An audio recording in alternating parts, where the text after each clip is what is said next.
Hello, everybody. Welcome to Coach's Corner. Welcome, everyone. Let's do another one. Hello, everybody. Welcome to Coach's Corner, where we share very, very powerful information and material every Sunday. And this one, we're kind of having continuation from last Sunday. Basically, we're talking about the book Feeling is the Secret by Neville Goddard. And wow, is it short book, but packed with some beautiful material to help you basically create whatever it is that you want, whatever it is that you desire. So, notice it's just Alicia and I today. We may have another coach joining us, but we're always here to serve you and help you. And big shout out to Lou and Paul as well. So my name is Jamel Matias. I'm a certified mindset success coach / business consultant. And my purpose is to reveal the hidden potential that's already within you and guide you to your truest desires. I'm in the Maryland area. Obviously, for a lot of people in the States, there's a big snowstorm that covered half the country on the east side. So I'm looking at some beautiful new snow right now. But basically, I help individuals, entrepreneurs, business owners, just achieve higher milestones in their life, personally and professionally. And just like my colleague here as well, trained by the legend, late great Bob Proctor as well. So looking forward to sharing this, Alicia, my amazing colleague, Alicia. Yeah, thank you, Jamel. My name is Alicia Spinoza, and I am in Sweden. And I help people to align their values with their dreams so that they can create a life that they feels good on the inside and not just great from the outside. And also I help leaders to be leaders worth following. And this is my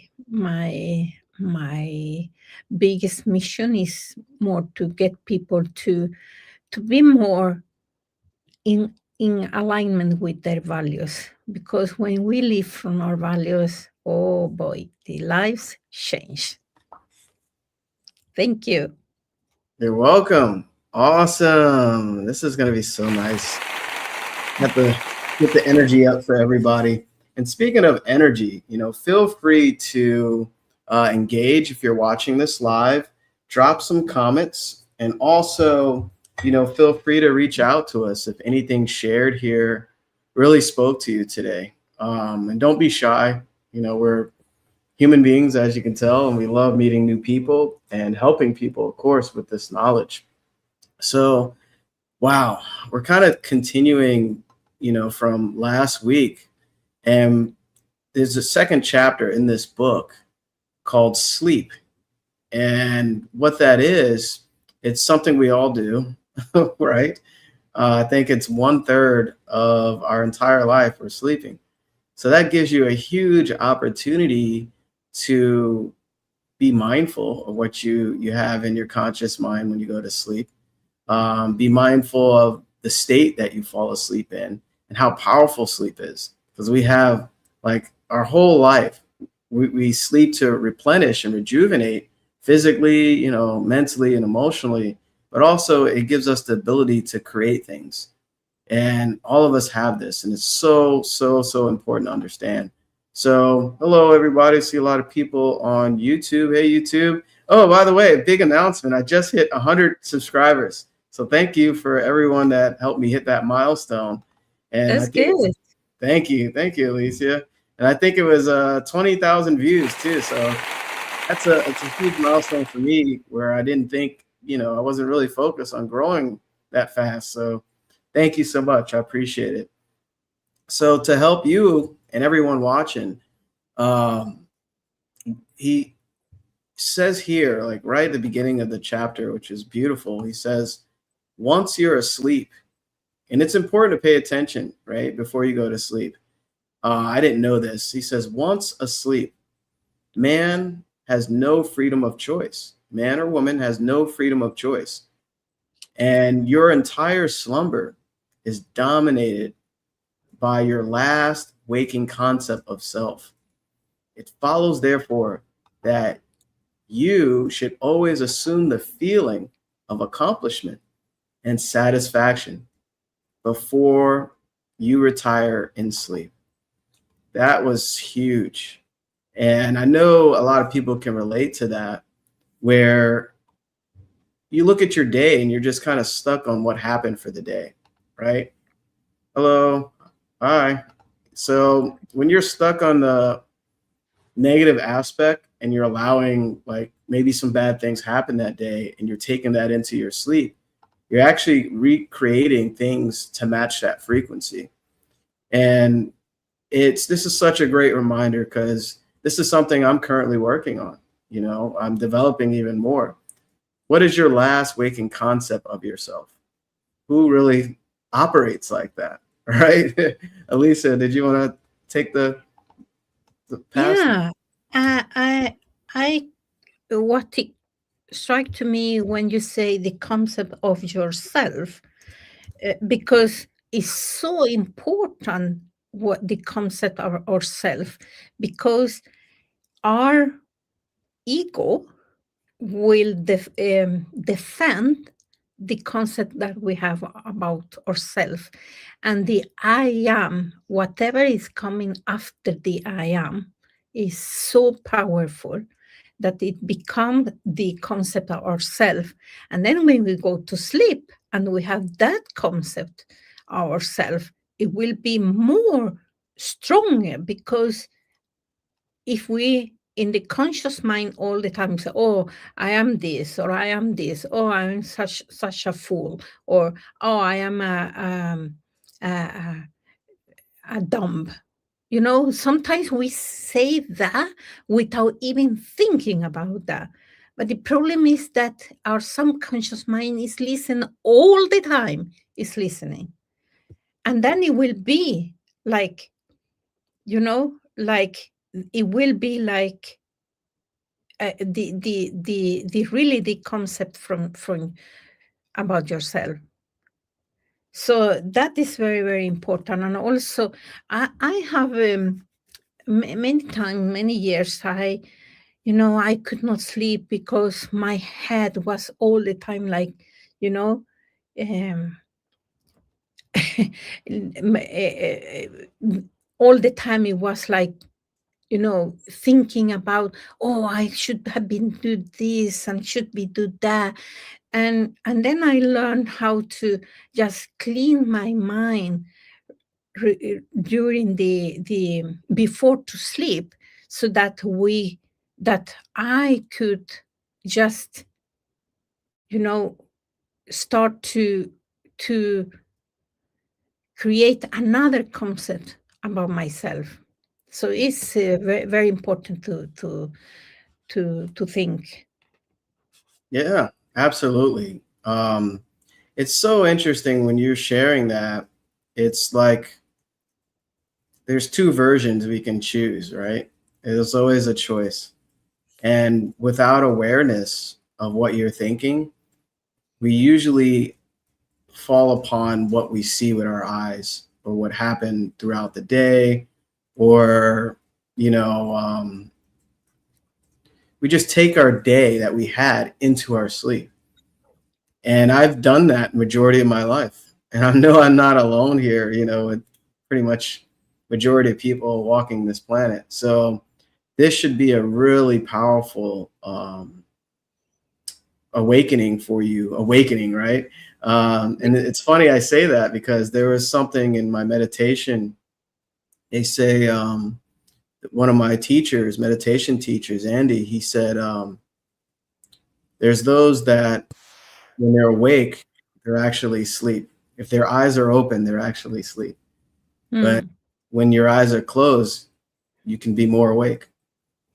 And I was like, wow, that really spoke to me, because how many times, and who can relate, where we're going through our day, going through life or whatever, and we're not really focused on who we're being, right? And I was just talking to someone about this, one of my clients yesterday. I said, I'm being more rather than doing more. So the question is who are you being, especially when falling to sleep? And Neville says here, he says the subconscious never sleeps. It never sleeps, just like Alicia is mentioning, right?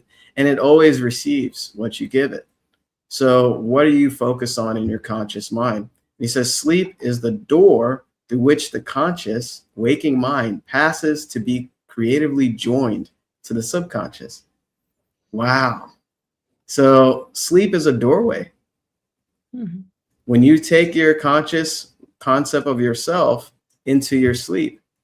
So what are you aware of?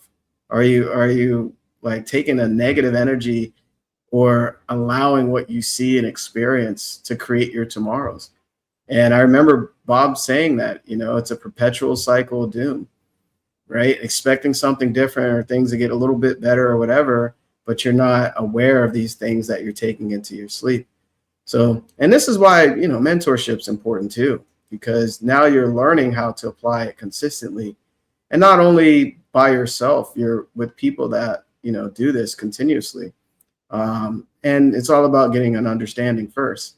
So I love that when he says it's all about, sleep is the door through which the conscious waking mind passes to be creatively joined.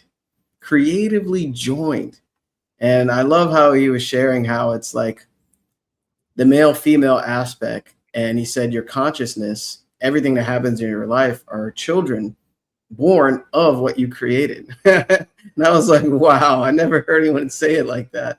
So yeah, Alicia. No, yeah, I was also like, oh wow, I love metaphors, and so, and when I read that, it's like, yeah, this is so true.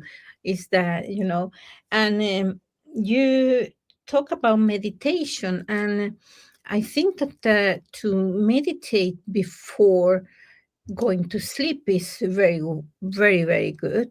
I normally practice vipassana meditation, that is from the Buddha teachings. And there with the meditation, it's like you are scanning your body, and also learning that in that everything is like nor bad or nor good, it just is.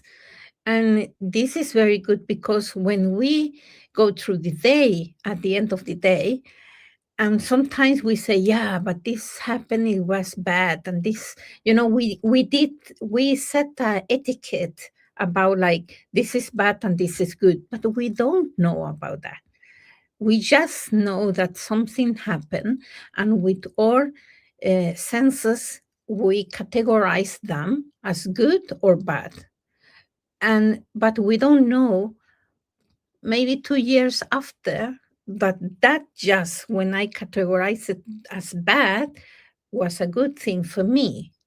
Only that I just not recognize that at the moment. And it's that when we go to sleep and we are so attached to what we have categorized the things, then we are starting to feeling bad if we categorize the things as bad. And instead of saying, okay, this happened, I did this way, this time, because with my knowledge, my resources, my awareness, this is how I could do that.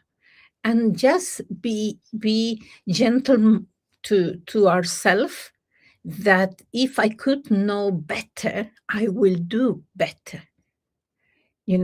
So, and it's just coming back to about the concept about ourselves. That is very important, I believe, before we go to sleep, so that, yeah, where we put the energy. Yeah, I love that. I'm giving you a pause. I love that. So beautifully shared. And guess who's tuning in? Hi, Lou. Says, good morning, Hi, guys. Lou. She is on the beach. I love it. I love it. And may this connect with your energy as well on the beach. That is so amazing. And she was saying so true, Alicia. Yeah. You should definitely, I love how you shared that. Be gentle with yourself. Yeah. You really should. And it's interesting you say that because I'm incorporating more positive affirmations for myself. I'm proud of you. I believe in you. I say it right in the mirror, or I'll say I'm proud of myself. I believe in myself. So this is really self work. Mentorship is, of course, you have a guide, but you want to throughout your day really, really apply this material because it's your life, and you're not alone, but you'll always have you. And the question is, are you creating the life that you want with everything that you know? And that's the knowing doing gap, right? Where you have all this knowledge, tons of knowledge, but you're not doing what you know you should be doing to improve yourself in your future. And it's so important, but be gentle, because I was the type that was very aggressive towards myself. I'm like, oh, you didn't do that. You didn't do that today. And you said you were going to do it and you didn't do that. And guess what? I'm taking that into sleep. Imagine that, right? And I know this should speak to somebody. Don't do that, because you're creating what you don't want. And I had to make some adjustments because I don't want to consistently create. And he says, sleep conceals the creative act while the objective world reveals it. I love that. Sleep conceals the creative act. So the creative act is your assumption of yourself. What are you assuming, like your concept, right? And the objective world reveals it. So your next day or week will start to reveal what you've been going to sleep feeling. And Alicia said, feel. That's the title. Feeling is the secret, right? So the subconscious mind communicates through feeling. It really does. How do you feel about yourself and what you accomplish? This is where you make believe, right? There's something called revision. It's not in this chapter, but I know Neville talks about basically rewriting things that didn't go so well to the way you want. You can do that. It's called pruning shears of revision. That's a different way of changing things that may have happened throughout the day. But the bottom line is you want to be conscious of who you are and the feeling of the wish fulfilled when you go to sleep. And I wanted to share this beautiful, he had like a short story here. He says, by night on my bed, I sought him whom my soul loveth. I found him whom my soul loveth. And I helped him, and I not let him go until I had brought him into my mother's house and into the chamber of her that conceived me. So basically, it was a beautiful little story of basically bringing in the thoughts that they wanted and gave birth to the reality. So it's kind of like a love story between conscious and subconscious. And my soul love it. My soul is the subconscious, right? And it was so beautiful how you put that in there. And the conceived part is your reality, what you created from what you basically impressed in your subconscious mind when you go to sleep. It was cleverly done, and I just wanted to share that little part there. Alicia? It's beautiful. Yeah, it is so beautiful. I came to the when you say about affirmation, it's just like because I met some people that say, "Oh, but I don't believe in affirmation." Okay, so you don't believe in affirmation, but every 3 seconds you say, I'm so dumb, or I'm this, or I'm that. That is not good enough. So you are bullying yourself all the time. And the subconscious mind this is an affirmation. Even if it's negative, it's an affirmation that you are telling you all the time. And sometimes when you start with the positive affirmation that I am capable, I can do this, I am great, I am fantastic. The subconscious mind, because you have been bullying yourself so many times, it will be a shock to the subconscious mind that is saying, no, no, no, no, no, you are dumb and you are this and you are that, and sometimes there are people that the affirmation is not working for them at the time. However, I ask my client to to do affirmation. And affirmation is asking yourself questions, because our brain, and we are like Google. When you type a question, you get an answer. But if you type a questions that are bad, then you will get answers that are not so good. So you need to ask yourself better questions. And instead of saying, so I am fantastic, and your subconscious reject that, or your conscious mind also reject that, then you can ask yourself, why I'm so fantastic, why I'm so great, why I'm so action taker. And the brain started to, yeah, but you did this and you did that, and check. But if you ask yourself, oh, why I'm so dumb, yeah, it will come with so many why you are so dumb. So it's good to, if the affirmation is not working for you, test the affirmation that are questions, good questions. So that is one of the things that I was thinking about. And also about you say about doing, taking action, because somebody asked me, yeah, but I'm thinking so positive, and so, but nothing is happening. Yeah, okay. Have you taken action? Are you taking action? Whatever the ideas you come, or what your soul is telling you to do. And it will be like, no, okay, it will not. Because if you are not doing things, nothing will happen either. So you need to marry the feelings and also the taking actions. So good. So good. Yeah, I love that. You're going deeper with affirmations if they're not really feeling it, right? Yeah, yeah, By using why. Like, why am mm, I awesome, right? yeah, And yeah, now you have like a guide telling you, confirming why, right? So that's so good. And yeah, that's a train of thought. That's yeah. so good. And um, the other part you mentioned was so powerful. Wow, so good. So, Neville also shares that never go to sleep, feeling discouraged or dissatisfied. It's really, if you can make that a big quote or whatever, never go to sleep feeling discouraged or dissatisfied. Never. It's a thing that you do not want to do. And I'll be honest, I've done that multiple times, right? He says, never sleep in the consciousness of failure. Wow.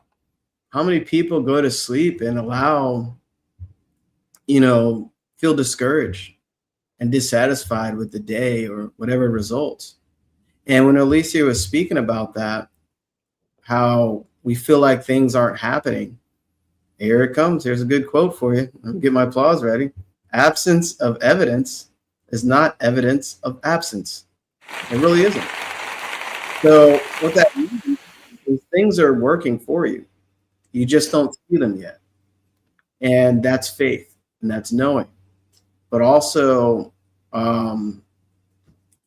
you have to take action, and not just uninspired action. There's something called inspired action. And I have two new affirmations I've been adapting as well. I act to receive, and I'm on the frequency of receiving. Two big ones I say over and over. And guess what? I am. I don't act just to do it because, I got to do this. No, I'm acting to receive. And when I remind myself that, I'm able to create differently. So he also shares here, he calleth things that are not seen as though they were, and the unseen becomes seen. So that's like being grateful in advance. I'm so happy and grateful now that, right? And you're really matching that frequency, and you're really connecting with that frequency. and you are calling things not seen as though they were, meaning you can't see them, you can't touch them, but you know they're here. And this actually connects with energy, how it's never created or destroyed.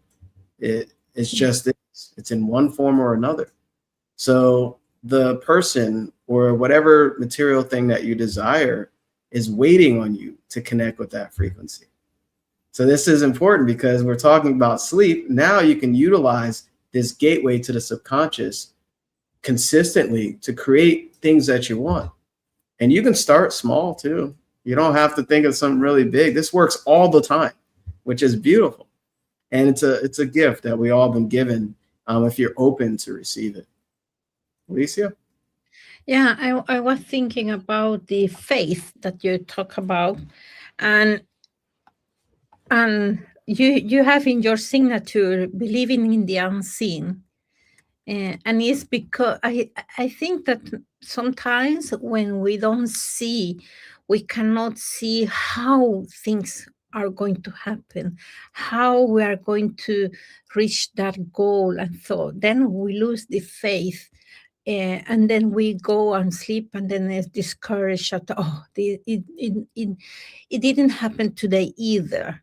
Instead of saying, okay, I taking the inspired actions, not the I must action. Because if you have a goal and you hear yourself saying to yourself, oh, I must do this, I should do this, and I ought to do this, that are not inspiring actions.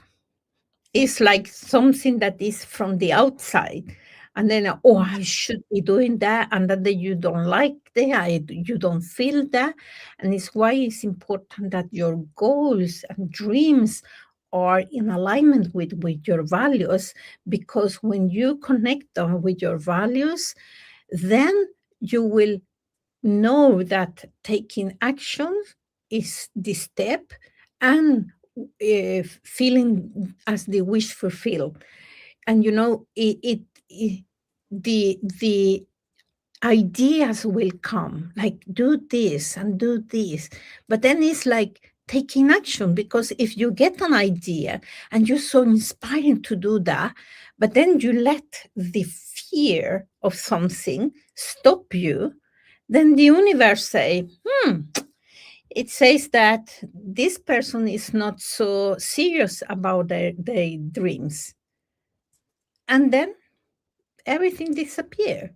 So it needs to be this faith that you are moving, and especially who you are being to get where you want to be. So it's like, is yeah. And also, I like your affirmations. Very, very good. Thank you. So it's good to have affirmations that empower you. Thank you. Yeah, thank you, Alicia. Yeah, it's interesting as you grow, you see differently. And I knew those two affirmations would really help me with action, right? And speaking of action, you mentioned, if you don't see things happening, that reminds me of where, the senses, you can see, hear, smell, taste, and touch. But when you don't see certain things, the eyes can be a gift and a curse, right? They're a gift because obviously you can see beauty in the world and other people and your loved ones as well, everything, right? And northern lights as well, right? At least you can see with your eyes. But at the same time, the curse is you believe that's all that's there, right? Yeah. So when you understand that the eyes are a gift, and a curse at the same time, it depends on your perception. It really does. So Neville goes on to say here that signs follow, they do not proceed. So proof that you are will follow the consciousness that you are. It will not precede it. So, oh wow, I shared this beautiful post of Neville's. He was referring to, and I hope I do this some justice. Uh, we got Lou there, still tuning in, hanging out with us. Andrew, hey Andrew, yeah. So, Neville's compares the outer world to a mirror. Everything in your life, your job, your money, your business success, people you attract, people in your life, everything. And you can't change a mirror. It just reflects back to you what you see. Exactly. And even breaking the mirror doesn't change anything. And he says, you must change yourself in order to change the reflection.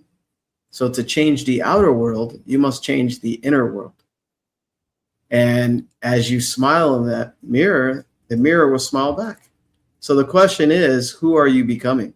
And who do you choose to be? And I was blown away by that. But that's in perfect connection of what's being shared here. But, this chapter is about sleep. So what concept of yourself that you're putting into that mirror when you go to sleep, right? And he says, your dreams take form as you assume the feeling of their reality. So you have to feel it. You can't fool yourself, right? The conscious mind is the rational intellectual mind, right? The subconscious is also known as the emotional, the feeling mind. So you have to really feel it as though it's done. And he says, do not limit yourself to the past. Wow, that is huge. How many of us limit ourselves from our past? And Alicia, I can talk for hours about how we let the past dictate our future. Do not limit yourself to the past. Never. Because that was the old you, right? That was the version of you back then. And so many of us continue to let that dictate who we are now. And this is one of my purpose. I had limiting beliefs for years, and I didn't know I had them. And it was subconscious conditioning. Lower income. I used to move around a lot. I was a short kid. I wanted to be extra funny so people would like me. I wanted to be athletic. It was so interesting. And when I look back, I'm like, wow, I did all these amazing things to feel better in that environment. So never let your past dictate your future. It's what you choose now. What you choose now, and utilize sleep as that gateway to the subconscious. I know I said a lot there, Alicia. I'll pass it to you. I'm writing like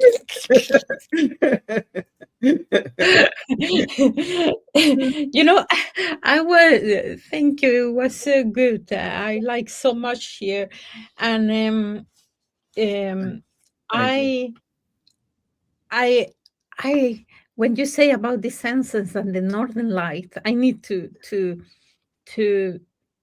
explain that because I was in the I am doing yeah, so it's like the our senses is like telling no, it's not, or we are believing what the senses are telling us, and we normally we don't discuss or challenge what we see, what they say.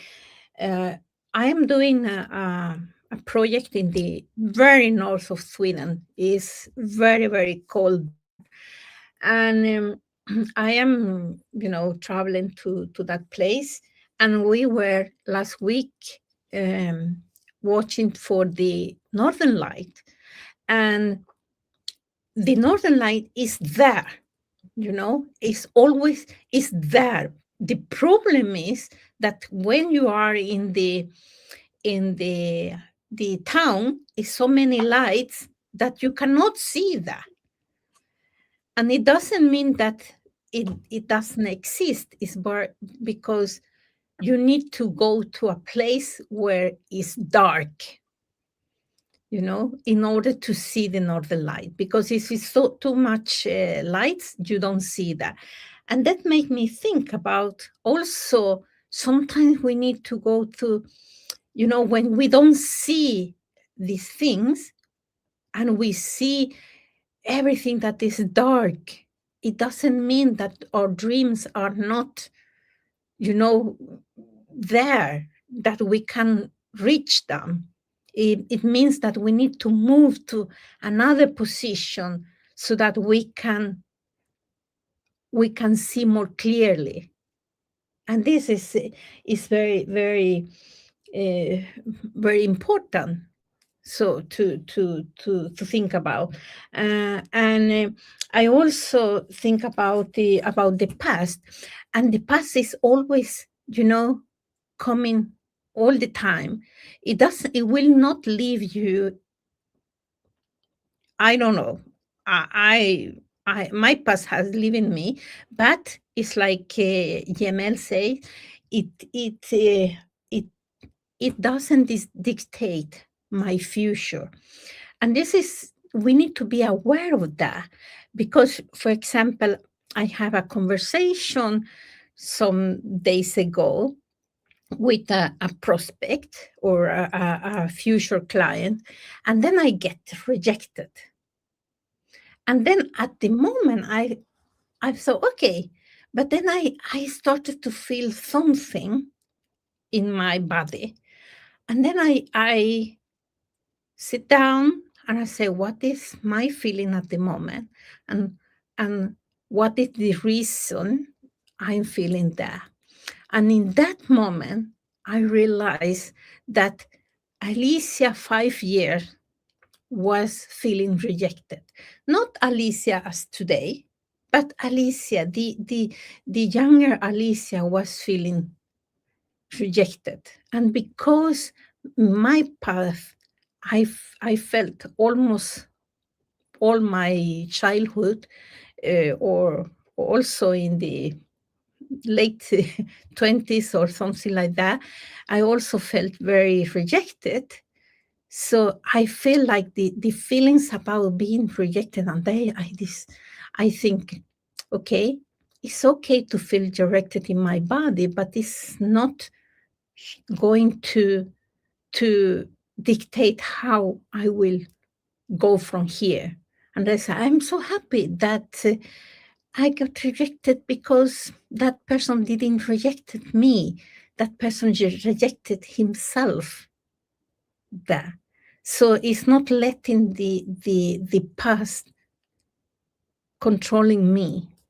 But at the moment, it was like, let the feelings directed, and I didn't know what it was until I stepped down and, slowed down and started to discuss with myself in a meditation to get through what was that was in the feeling that I was creating, because it was me creating that. So good. So good. Oh, this is so I want to acknowledge some of the comments here. Andrew, yeah, he's saying a lot here. He says, you're right, Alicia. The past is always coming back to knock on your door, or always calling to try and lure you back to the old ways. It's important you don't answer that knock. Yeah, well said. And I remember you sharing this as well. Let your past be your compass, but never your anchor. Wow. Yeah, that's very good. Yeah. Very good. Yeah. Yeah. So you're sharing some great stuff here. Yeah. Fine. Yeah, your past never defined you, who you are, unless you let it, right? Yeah, and that is very important. Is not to try to avoid them, because then they will chase you. It's like, okay, I'm feeling this at the moment. Embrace that, but don't let that, you know, control your day, your happiness, your joy. So, so Yeah, absolutely. And just want to acknowledge a few more. You commented here, the universe reflects who you are. Yes, it's not what you want, it's who you are. It really is. yeah. And the mirror doesn't smile, and then you smile. Yeah. So and you believe in the unseen and all the forces that are working in the universe, unseen universe. Yeah, exactly. So, I wanted to share, this is provoking some thought here. Remember, the conscious mind can accept or reject any thoughts. And this includes thinking of the past, right? So you can reject those negative thoughts. And remember, our past isn't always bad, right? We're talking about negative things that we either didn't like or didn't move us forward. So we're rejecting negative thoughts that bring our vibration down. I like to say letting them go, because rejection sounds like force sometimes. So I just let it go. And that's a big thing you do in meditation, is to be aware of your thoughts. You're basically letting them go. It's not like force. Force will always negate, and everything should be natural. So if you start thinking about the negatives of the past, you let it go and replace it with something else. And there's positives in the past as well, and that connects to your intellectual faculty of the memory. So you can use memory in a positive way. It's not always focusing on the negative aspect as well, because when you focus on things you achieved, your growth, you can utilize that into your present. And Neville shared something really powerful about the past and memory. I was listening to something, and he said, only time when you have a negative thought of the past, you're focusing on the negative aspect of it. And I was talking about revision. You can actually revise negative things from the past and see them differently, and it'll shape your present. I know I'm kind of going deep here, but it's similar to what Neville's talking about in sleep. Basically, when you're entering that subconscious door. So you can do that as well with your memory and negative things, from the past. But I won't go down that tangent. That's a whole nother thing that you can apply. But he says, knowing that nothing is impossible to consciousness. So if you watched a few episodes ago, we talked about everything is consciousness, right? Basically, everything's energy, and energy is never created or destroyed. It's in one form or the other. So it continuously flows and moves into unseen to seen, right? Spirit to physical matter, antimatter to matter, whatever. So knowing that nothing is impossible to consciousness, you have to have that knowing. Nothing is impossible for consciousness. Begin to imagine states beyond the experiences of the past, right? So begin to imagine states beyond the experience of the past. So you're using your imagination.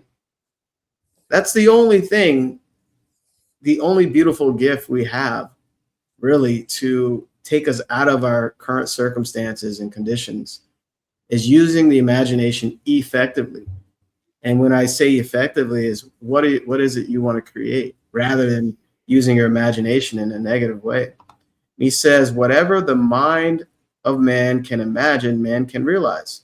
So all objective, basically visible states were first subjective. They were invisible states. Bob always said everything's created twice. Once in the imagination or the unseen, and then in the seen. And you call them into visibility by assuming the feeling of their reality. So you want to assume the feeling of it, right? Who cares what's in your bank account? Assume the money's there, right? Assume you paid off whatever. Assume you have the home that you have, assume, right? You want to get really, really emotional about it. So the creative process is first imagining and then believing the state imagined. Always imagine and expect the best. Don't expect worse. Don't expect bad things. Expect the best. And, that is a creative process as well, right? Believing what you're imagining and not thinking it's just off the space somewhere. You're actually creating. And that's actually the creative method rather than competitive. So I know I said a lot there as well. So I'll let you go there, Alicia. I mean, like, No, it's so good, so good. Um, and to come into what you say about expect the best is that sometimes we don't expect the best because we uh, underestimate ourselves and overestimate the thing, the issue that we need to solve, or the the the problem. What we say is the problem. So we underestimate our own power and overestimate whatever it is, and then we feel like, oh, I'm not so good, and then we are creating the the concept of ourselves.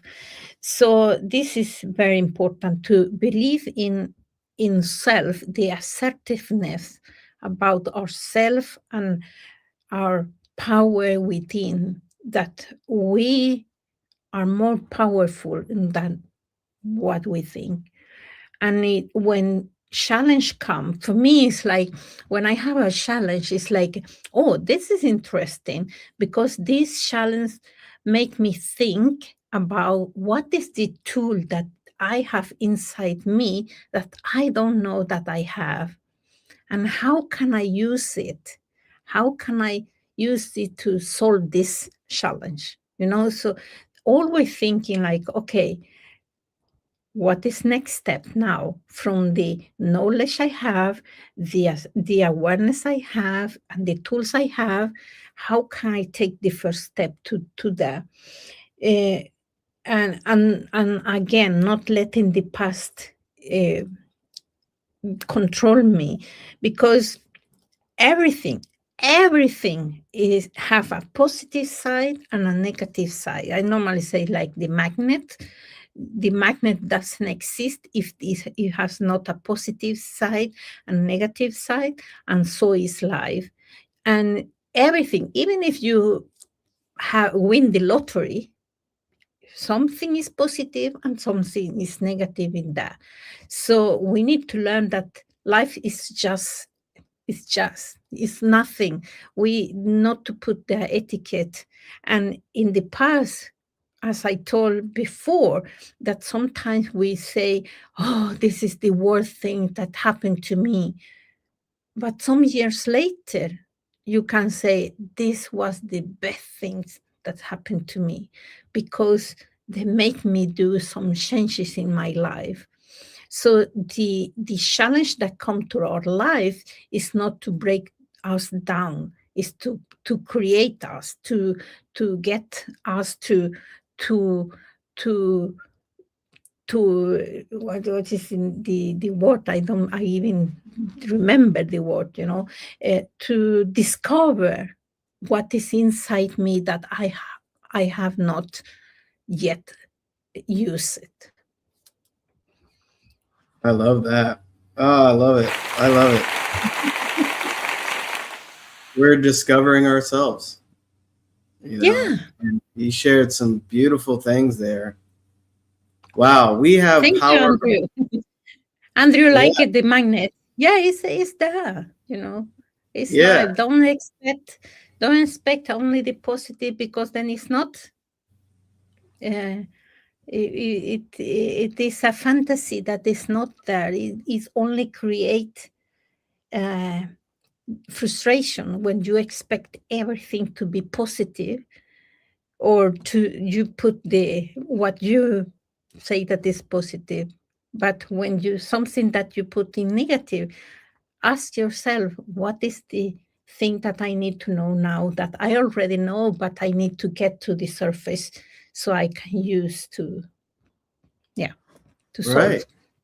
Yeah, that's so good. You're basically saying you have everything you need right now within you, and you really do. And you have power over it. You really do. You're creating all of this, whether knowingly or unknowingly. And let this kind of be a realization for you on this coach's corner. Yeah, it's so good, because we think this goal or this thing is bigger than ourselves sometimes. And that diminishes our belief about ourselves and what we're capable of creating. So I'm so glad you mentioned that. And the magnet, it's so powerful that you mentioned a magnet, because Neville Goddard talks about how magnetism is actually displayed, right? You can't create magnetism, and it's displayed on a scientific level. If all the molecules are facing in a kind of straight line or all in the same plane, I think it's all negatives or all positives, will make that magnet magnetize. Now, when the molecules are opposite, like negative, positive, negative, positive, negative, positive, it's demagnetized. Nothing changed in that item or the metal, whatever. It's just displayed by order of the molecules. That's the same concept of who are you choosing to become when you go to sleep, or even in prayer, as we talk about what that is. So all you're doing is, like Alicia said, you're discovering oneself over and over again. And you're actually choosing as well. Because think about it, you chose those negative things in your life on a subconscious level. And like just what Alicia is saying, there's an opposite to everything. This was the worst thing that ever happened to me. It was also the best thing. This is the power of perception, when you're able to see the other side. That was the best thing that ever happened to me. I didn't see it at the time, but now when I look back, I went through that so I can do this and do that and become this or achieve this, right? So powerful, being that you mentioned a magnet, because that allowed me to kind of see that you're displaying one thing or the other.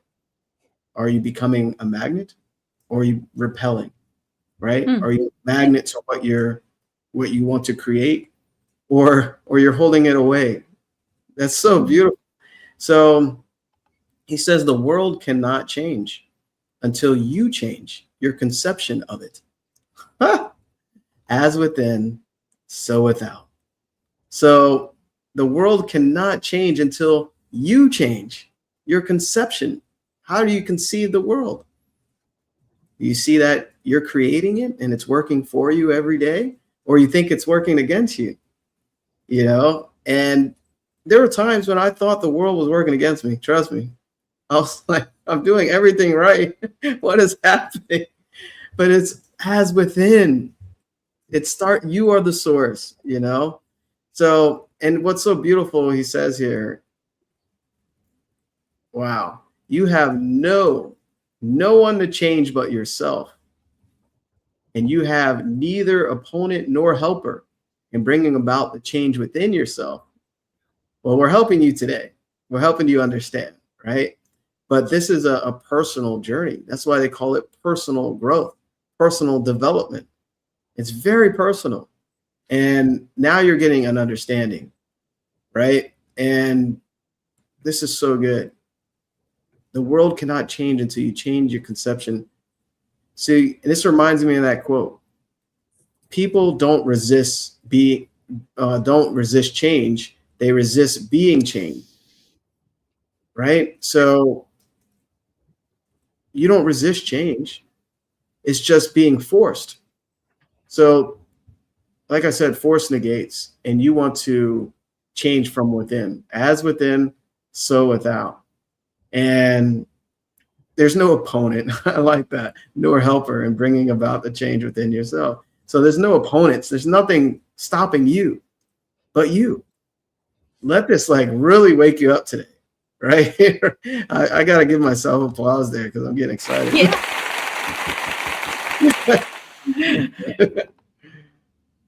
You can go ahead. No, I love that this about the change, and about also the personal development. And I have discussion with sometimes with people that say they don't want to go into the personal development because they say, yeah, but it's telling me that I am not good enough. And I say, no, the personal development is not about you not being good enough. It's about discovering and remembering who you really are. deep inside, beyond this body, your name, and all the paradigms that we have because somebody imposed us that, programming us in a way. So I always talk about also about that, and also about the change, and sometimes when we start the personal development, we start to change because we are leaving behind some behaviors that is not good enough for us, things that helped us to come where we are, but they are not helping us to come farther. So we need to change that. The problem is that you say everybody likes change, but nobody wants to change, and nobody wants to be changed, or nobody. Some people don't want to be changed, and somebody don't want to change. And some people start and then they meet the river of change. At the beginning is a little bit discomfort about that, and then it's chaotic. And at the other side, it's very nice to come to the other side of that river. The problem is that people, then they only come and put the toe on the water and say, oh, this is so not so good, that is discomforting me, and they go back to where they were, not because it is the right thing to do, but because it's familiar. So we go back to what is familiar, not what we feel like, is so discomforting to change that they want to stay there.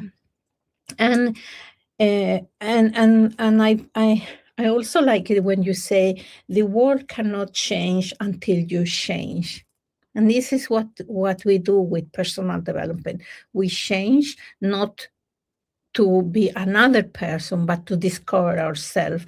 And one of the problems that is that we are always judgment. You judge things. And for example, I was talking to a friend of mine, and in November, and November is one of the darkest months here in Sweden, or at least where I live, is one of the darkest months. And she say, "Oh, now it's November coming, and it's so bad, and this." And I say, and because she's judging, the judgment of the November is creating discomfort in her and frustration. And I say, wow, I like November because it's dark, it's raining, and what happened? Yeah, you can sit at home with a book and some candles, and take care of you, and so we have two different judgment of November. And how we judge things is what create a feeling in us. And then if we judge that, oh, this day was bad, and then we go to sleep with that judgment, oh, this is not good. Yeah. Yeah. Wow. It's all about awareness, right? And if you're not in the moment and aware of how you're seeing things, it creates your future. So Mm. powerful. And personal development, I like how you're saying you're discovering who you are, right? And both of us, we have many people we help, and I see it. I see in people that version that tests the water and jumps out, or that person that stays in the water a little while. Oh, it's too hot or too cold, and then they get out again. And then there's those that get in there, and they're in the shallow end. They're walking, and then they just go deeper and deeper. And then they're swimming in the deep oceans, right? So, everyone has varying degrees of allowing oneself to remember who they are. And this is basically what we're kind of talking about here with this chapter. This entire book is tools to help you remember who you are, really. Mm. And the more you apply this consistently and you believe it, you'll start seeing the results, the outer world change. I get excited. Lou mentioned she gets excited when she goes to sleep because she's now, well, she's excited to create, knowing this type of knowledge. And it's very beneficial because we all want to grow, right? We want to be more, do more, have more things, but there is a price to pay. And this is part of it, understanding yourself. And of course, I said the best thing to do is investing in yourself, right? This is, we get on every Sunday. This is just a small part of how deep you can go with understanding this and applying it. So, obviously, Alicia and I, definitely want to help you. If this spoke to you today, make sure you just reach out to us, send us a message. We always love hearing from new people, or just schedule a call and see what we do, if it could be helpful for you, because this knowledge is just so beautiful. I love it. I can read it all day, but there's a conditioning. Or are you just going to keep reading and keep watching videos, or are you going to actually, take that next step into this unseen world you're creating that you always wished and hoped for, and really, really make a committed decision to become a higher version of yourself. So, Lisa, you have any closing remarks there? Yeah, I when you say about the price to pay and investing in yourself, people think it's about money.